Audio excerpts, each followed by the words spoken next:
থেকে বেশি কারকত্ব লক্ষ্য করা গিয়ে থাকে দেবগুরু বৃহস্পতির কাছে। সন্তানের কারকত্ব থেকে ভাগ্য পর্যন্ত নিয়ন্ত্রণকারী গ্রহ হলো দেবগুরু বৃহস্পতি। 1 মে 2024 দুপুর 1:50 দেবগুরু বৃহস্পতি গোচর অবস্থান পরিবর্তন করতে চলেছে এবং মেষ রাশি বা লগ্নের প্রথম ভাবেতে দেবগুরু বৃহস্পতি গোচর অবস্থান করবে। দেবগুরু বৃহস্পতি রাশির প্রথম ভাবেতে 14 মে 2025 পর্যন্ত গোচর অবস্থান করবে, যার ফলে বৃষ রাশির পঞ্চম ভাব, সপ্তম ভাব এবং নবম ভাবেতে গোচর দৃষ্টি করতে চলেছে। রাশির অষ্টম ও একাদশ ভাবের অধিপতি দেবগুরু বৃহস্পতির এই গোচর অবস্থানের ফলেতে কোন কোন বিষয়তে বিশেষ কিছু গুরুত্বপূর্ণ শুভ পরিবর্তন আসতে লক্ষ্য করতে পারবে, কারণ কি বৃষ রাশি বা লগ্নের জাতক জাতিকাদের অষ্টম এবং একাদশ ভাবের অধিপতি দেবগুরু বৃহস্পতি রাশি বা লগ্নের দ্বাদশ ভাবেতে এতদিন ধরে গোচর অবস্থান করছিল, যার ফলেতে বৃষ রাশি বা লগ্নের জাতক জাতিকাদের বেশ কিছু সমস্যার সৃষ্টি হতে লক্ষ্য করা যাচ্ছিল, কারণ একাদশ ভাবের অধিপতি দ্বাদশ ভাবেতে গোচর অবস্থানের ফলেতে বিভিন্ন ধরনের স্বপ্ন পূরণের ক্ষেত্রে একাধিক বাধার সৃষ্টি হতে লক্ষ্য করা যাচ্ছিল। অকারণেতে ব্যয় বৃদ্ধি হতে লক্ষ্য করা যাচ্ছিল এবং বৃষ রাশি বা লগ্নের জাতক জাতিকাদের কাছে। এবং আজকে এই বিশেষ ভিডিওটাতে আলোচনা করা হবে যে বৃষ রাশি বা লগ্নের জাতক জাতিকারা কোন কোন বিষয়তে বিশেষভাবে উপকৃত হতে লক্ষ্য করা যাবে দেবগুরু বৃহস্পতির এই মহা পরিবর্তনের ফলেতে। শুধু কি উপকার নয়, তার সাথে সাথে কোন কোন বিষয়তে বিশেষ কিছু খেয়াল রাখাটা উচিত হবে সেই বিষয়তেও বিস্তারিত আলোচনা এই ভিডিওতে থাকবে। বৃষ রাশি বা লগ্নের জাতক জাতিকাদের উদ্দেশ্যে বলবো যে বেশ কিছু গুরুত্বপূর্ণ টিপস আমি এই ভিডিওতে দেবো, যে টিপসগুলোকে অতি অবশ্যই বৃষ রাশি বা লগ্নের জাতক জাতিকাদের এই সময়তে কিন্তু অতি অবশ্যই পালন করাটা উচিত হবে।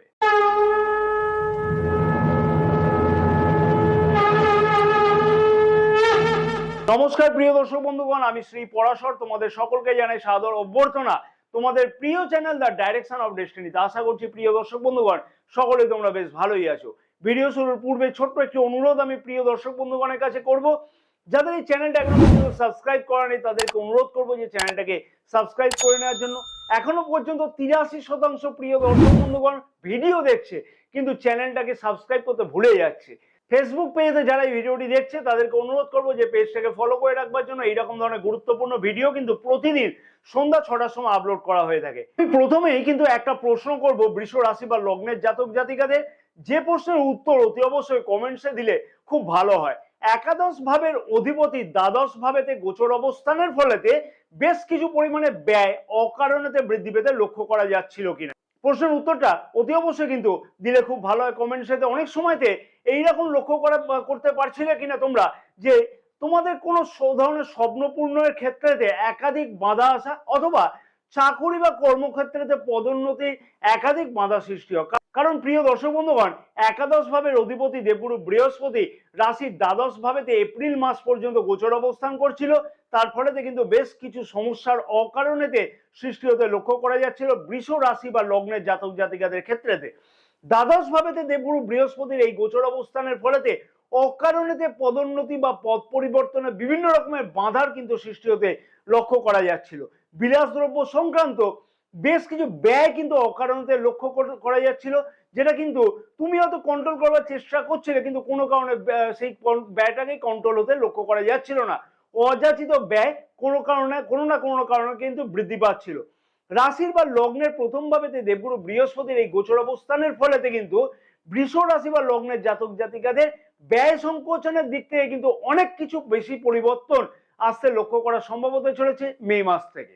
বৃষ রাশি বা লগ্নের পঞ্চম ভাবেতে কেতু গ্রহ গোচর অবস্থান করছে এবং রাহু গ্রহের গোচর দৃষ্টি থাকছে অক্টোবর মাসের 2023 থেকে। প্রিয় দর্শক বন্ধুগণের কাছে প্রশ্ন থাকলো যে শিক্ষার দিক থেকে শিক্ষার্থীরা প্রেম সম্পর্ক অথবা সন্তানের দিক থেকেও বিশেষ কিছু সমস্যার সম্মুখীন হতে হচ্ছিল কিনা অক্টোবর মাস 2023 থেকে, সেই বিষয়ে কিন্তু কমেন্টসে উত্তর জানাতে একদমই ভুলবে না। কারণ পাপক গ্রহের গোচর দৃষ্টি পঞ্চম ভাবেতে থাকবার জন্য এবং পঞ্চম ভাবেতে কেতু গ্রহের গোচর অবস্থানের ফলেতে কিন্তু অক্টোবর মাস 2023 থেকে বিশেষ কিছু সমস্যার সৃষ্টি হতে লক্ষ্য করা যাচ্ছিল শিক্ষার্থীদের কাছে। কোনো ধরনের প্রোটেকশন পঞ্চম ভাবেতে কিন্তু ছিল না, যার ফলেতে কিন্তু শিক্ষার্থীদের মনেতে একাধিক সংশয়, সঠিক প্রশ্নের জবাব লক্ষ্য করা যাচ্ছিল না। অকারণেতে শিক্ষার্থীরা বেশ কিছু সমস্যায় ভুগছিল। পঞ্চম ভাবেতে দেবগুরু বৃহস্পতি গোচর দৃষ্টি মে মাস থেকে থাকবার জন্য শিক্ষার্থীদের ক্ষেত্রে কিন্তু সেই সমস্যার অনেকাংশে কিন্তু সমাধান হতে লক্ষ্য করা যাবে। এবং রাশির প্রথম ভাবেতে দেবগুরু বৃহস্পতি গোচর অবস্থান শিক্ষার্থীদের মনের মধ্যে একটা সংযম আসতে লক্ষ্য করা সম্ভব এবং নতুন কিছু বিষয়তে জ্ঞান আহরণ করতে লক্ষ্য করা সম্ভব হবে। প্রেম সম্পর্কের দিক থেকেও কিন্তু বিশেষ কিছু গুরুত্বপূর্ণ উন্নতি লক্ষ্য করতে পারবে। প্রেম সম্পর্কের দিকে তো বেশ কিছু স্বপ্নপূর্ণ হতে লক্ষ্য করা সম্ভব হবে দেবগুরু বৃহস্পতির এই গোচর অবস্থান পরিবর্তনের ফলেতে।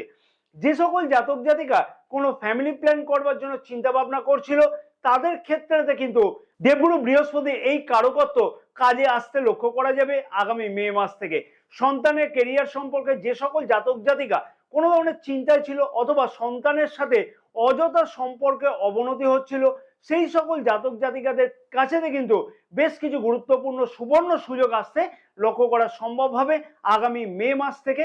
সন্তানের কেরিয়ারের দিক থেকে বিশেষ কিছু উন্নতি অথবা সন্তানের শরীর স্বাস্থ্য নিয়ে যে সকল চিন্তায় ছিল সেই সকল চিন্তার থেকেও কিন্তু মুক্তি পেতে লক্ষ্য করা সম্ভব হবে। মনে রাখতে হবে যে অষ্টম ভাবের অধিপতিও কিন্তু দেবগুরু বৃহস্পতি রাশির প্রথম ভাবেতে গোচর অবস্থান করবে এবং পঞ্চম ভাবেতে গোচর দৃষ্টি থাকবার ফলে মে মাস থেকে কিন্তু খাওয়া দাওয়ার দিকে বিশেষ কিছু খেয়াল রেখে চলাটা উচিত হবে এবং আপার অ্যাবডোমেন সংক্রান্ত কোনো ধরনের সমস্যা, লিভার অথবা পেটের কোনো সমস্যা কিন্তু লক্ষ্য করা যেতে পারে। তাই বৃষ রাশি বা লগ্নের জাতক জাতিকাদের সেই বিষয়তেও কিন্তু বিশেষ কিছু খেয়াল রাখাটা উচিত হবে। সপ্তম ভাবেতে দেবগুরু বৃহস্পতি গোচর দৃষ্টি মে মাস থেকে থাকবার ফলেতে বিবাহিত সম্পর্কের মধ্যে কিন্তু বেশ কিছু উন্নতি বৃষ রাশি বা লগ্নের জাতক জাতিকারা লক্ষ্য করতে পারবে। অবিবাহিতদের ক্ষেত্রে বলবো যে বিবাহের যোগ কিন্তু মে মাস থেকে লক্ষ্য করা যাবে যদি কিনা সঠিকভাবে প্রচেষ্টা করা যায়। সপ্তম ভাব থেকে কিন্তু আমরা পার্টনারশিপ ব্যবসা এবং এমনি ব্যবসাও কিন্তু বিচার করে থাকি অথবা দৈনিক আয় সংক্রান্ত ব্যাপারতেও কিন্তু বিচার করে থাকি। সপ্তম ভাবেতে দেবগুরু বৃহস্পতি অমৃত গোচর দৃষ্টি থাকবার ফলেতে বৃষ রাশি বা লগ্নের জাতক জাতিকারা কিন্তু ব্যবসার ক্ষেত্রেতে বেশ কিছু নতুন ভাবে উন্নতি করতে সক্ষম হবে। যে সকল জাতক জাতিকা নতুন ব্যবসা শুরু করতে চাইছে অথবা পার্টনারশিপ ব্যবসা শুরু করতে চাইছে তাদের কাছেও কিন্তু বেশ কিছু গুরুত্বপূর্ণ সুবর্ণ সুযোগ আসতে লক্ষ্য করা যাবে মে মাস থেকে। দৈনিক আয় কিন্তু বৃদ্ধি পেতে লক্ষ্য করা সম্ভব। বৃষ রাশি বা লগ্নের জাতক জাতিকাদের ক্ষেত্রেতে বলা যেতে পারে যে যে সকল জাতক জাতিকা পুরনো পার্টনারশিপ ব্যবসাতে অযথা কোনো লসের সম্মুখীন হচ্ছিল অথবা পুরনো পার্টনারশিপ ব্যবসাতে পার্টনারের সাথে কোনো ধরনের গোলযোগ সৃষ্টি হতে লক্ষ্য করা যাচ্ছিল সেই সকল জাতক জাতিকাদের ক্ষেত্রে কিন্তু পার্টনারশিপ ব্যবসাতে অগ্রগতি করবার জন্য বিশেষ কিছু গুরুত্বপূর্ণ চিন্তা ভাবনা বা ভূমিকা নিতে লক্ষ্য করা যাচ্ছে আগামী এই মে মাস থেকে। একটা কথা মনে রাখতে হবে যে দেবগুরু বৃহস্পতি রাশির প্রথম ভাবেতে গোচর অবস্থানের ফলে কিন্তু বেশ কিছু গুরুত্বপূর্ণ বিশেষ কিছু পরিবর্তন বৃষ রাশি বা লগ্নের জাতক জাতিকারা অতি অবশ্যই লক্ষ্য করতে পারবে। নিজের মধ্যে কিন্তু একটা ধৈর্যের যে অভাব লক্ষ্য করা যাচ্ছিল বা মনের মধ্যে যে চঞ্চলতা চলতে লক্ষ্য করা যাচ্ছিল তার থেকে কিন্তু মুক্তি পেতে লক্ষ্য করা সম্ভব হবে আগামী এই মে মাস থেকে। রাশির নবম ভাব এবং দশম ভাবের অধিপতি শনি গ্রহ দশম ভাবেতে গোচর অবস্থান করছে এবং শনিদেব তার মূল ত্রিকোণ রাশিতে কিন্তু গোচর অবস্থান করছে। বৃষ রাশি বা লগ্নের জাতক জাতিকাদের কাছে আমার একটা প্রশ্ন থাকলো যে ভাগ্য ক্ষেত্রেতে উন্নতি দেখা গেলেও সেই রকম মসৃণতার সাথে কিন্তু ভাগ্য ক্ষেত্রেতে উন্নতি লক্ষ্য করা যাচ্ছিল না। এই বিষয়ে কতটা আমার সাথে তোমরা সহমত আছো অতি অবশ্যই কিন্তু কমেন্টসে জানাতে কিন্তু একদমই ভুলবে না।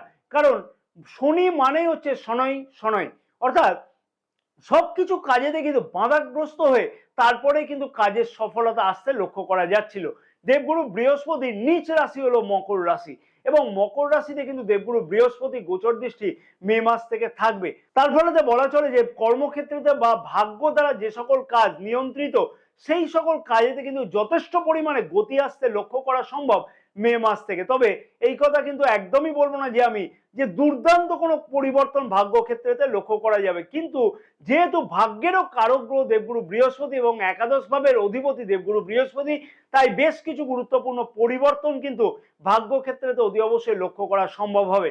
অষ্টম এবং একাদশ ভাবের অধিপতি দেবগুরু বৃহস্পতি রাশির প্রথম ভাবেতে গোচর অবস্থান এবং পঞ্চম ভাবেতে গোচর দৃষ্টি থাকবার ফলেতে এবং নবম ভাবেতে গোচর দৃষ্টি থাকবার ফলেতে রিসার্চ সংক্রান্ত কাজেতে বেশ কিছু গুরুত্বপূর্ণ উন্নতি হওয়া সম্ভব হবে।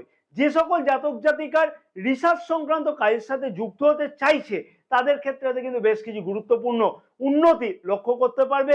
উচ্চ শিক্ষার্থীদের কাছে তো কিন্তু বেশ কিছু গুরুত্বপূর্ণ পদক্ষেপ নিতে বা সিদ্ধান্ত নিতে লক্ষ্য করা সম্ভব দেবগুরু বৃহস্পতির এই গোচর অবস্থান পরিবর্তনের ফলেতে। নবম ভাবেতে দেবগুরু বৃহস্পতির গোচর দৃষ্টি থাকবার ফলেতে পিতার শরীর স্বাস্থ্য নিয়ে বিশেষ করে বলবো যে পিতার বাতজ বেদনা, যে সকল বাতজ বেদনা বৃদ্ধি পাচ্ছিল সেই সকল বাতজ বেদনা থেকে কিন্তু অতি অবশ্যই মুক্তি পেতে লক্ষ্য করা সম্ভব। একটা কথাই আমি বলবো যে ধর্মের প্রতি কিন্তু আস্থা যথেষ্ট পরিমাণে বৃদ্ধি করা উচিত হবে। অতি অবশ্যই দেবগুরু বৃহস্পতি গোচর দৃষ্টি যেহেতু নবম ভাবেতে থাকবে এবং নিচ রাশিতে থাকবে, তাই ধর্মের প্রতি কিন্তু খানিকটা নিজের কিন্তু একটা আস্থা বৃদ্ধি করাটা উচিত হবে। দেবগুরু বৃহস্পতির এই মহা পরিবর্তনের ফলে যে বৃষ রাশি বা লগ্নের জাতক জাতিকাদের কাছে বেশ কিছু শুভ ফল প্রাপ্তি অতি অবশ্যই বৃদ্ধি করবার জন্য বেশ কিছু গুরুত্বপূর্ণ টিপস কিন্তু পালন করাটা উচিত হবে। দেবগুরু বৃহস্পতির এই মহা পরিবর্তনের ফলেতে বৃষ রাশি বা লগ্নের জাতক জাতিকাদের কাছেতে আরো বেশ কিছু শুভ ফল প্রাপ্তি করবার জন্য অতি অবশ্যই কিন্তু বেশ কিছু গুরুত্বপূর্ণ টিপস ফলো করাটা উচিত হবে। তার আগে আমি প্রিয় দর্শক বন্ধুগণের কাছে অনুরোধ করব, যদি ভিডিওটা ভালো লাগে তাহলে কিন্তু একটা লাইক করতে অতি অবশ্যই ভুলবে না এবং ভিডিওটি শেয়ার করতে কিন্তু অতি অবশ্যই ভুলবে না তোমার বন্ধু বান্ধব আত্মীয় স্বজনের কাছে, তারাও জানতে পারবে যে বৃষ রাশি বা লগ্নের জাতক জাতিকারা কি কি বিশেষ পরিবর্তন লক্ষ্য করতে পারবে দেবগুরু বৃহস্পতির এই মহা পরিবর্তনের ফলেতে।